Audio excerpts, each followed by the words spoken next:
laws of motion by Newton. Enjoy!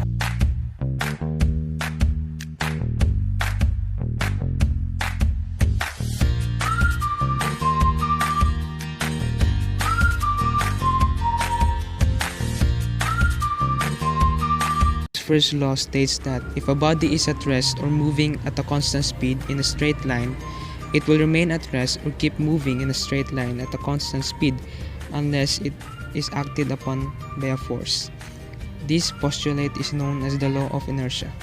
The law of inertia was first formulated by Galileo Galilei for horizontal motion on Earth and was later generalized by René Descartes. Before Galileo, it had been thought that all horizontal motion required a direct cause, but Galileo deduced from his experiments that a body in motion would remain in motion unless a force, such as friction, caused it to come to rest.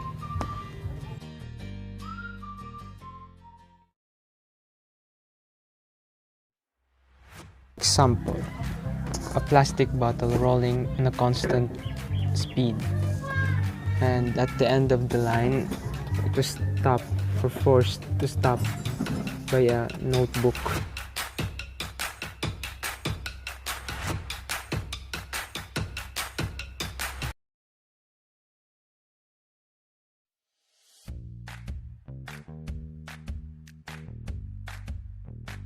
The second law is a quantitative description of the changes that a force can produce on the motion of a body.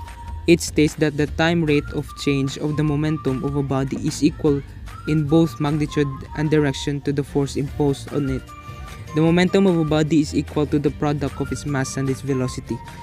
Momentum, like velocity, is a vector quantity having both magnitude and direction.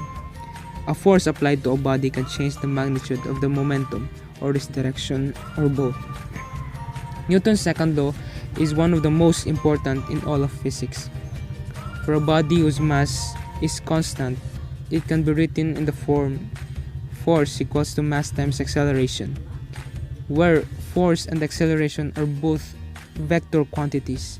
If a body has a net force acting on it, it is accelerated in accordance with the equation. Conversely, if a body is not accelerated, there is no net force acting on it.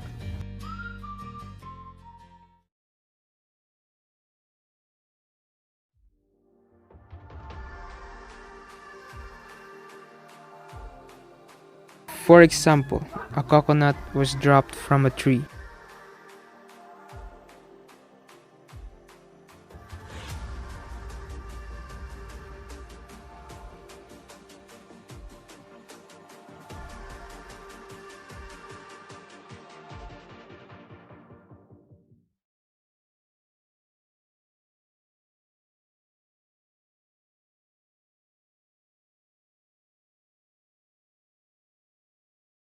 This third law states that when two bodies interact, they apply forces to one another that are equal in magnitude and opposite in direction. The third law is also known as the law of action and reaction. This law is important in analyzing problems of static equilibrium, where all forces are balanced, but it also applies to bodies in uniform or accelerated motion. The forces it describes are real ones, not mere bookkeeping devices. For example, a book resting on a table applies a downward force equal to its weight on the table. According to the third law, the table applies an equal and opposite force to the book. This force occurs when the weight of the book causes the table to deform slightly so that it pushes back on the book like a cold spring.